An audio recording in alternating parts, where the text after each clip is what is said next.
And then life went on. I ended up leaving the farm. I went back home to Mum. Then I went into the New Zealand Army and met Shaz.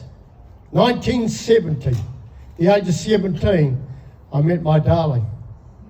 Been together ever since. Just had our 48th wedding anniversary. Yay! Woo!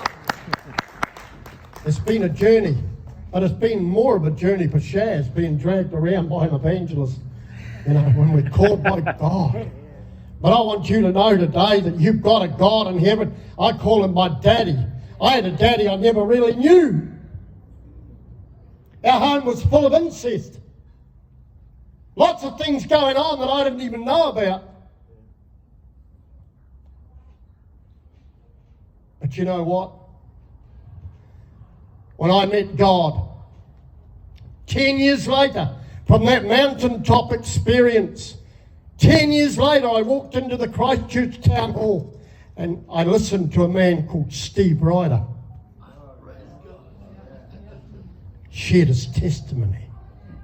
And at the end of it, towards the end of it, I had tears flowing down over my cheeks, and I was a big tough guy. I didn't cry in front of people. And here I was in front of 3,500 people in the Christchurch auditorium, bawling my eyes out, shaking, trembling. And I looked at Shaz and I said, God, I don't know what's going on with me. But he gave an invitation to the altar to come forward. Anybody in this place that doesn't know Jesus, I'm giving you an invitation, he said, to come forward.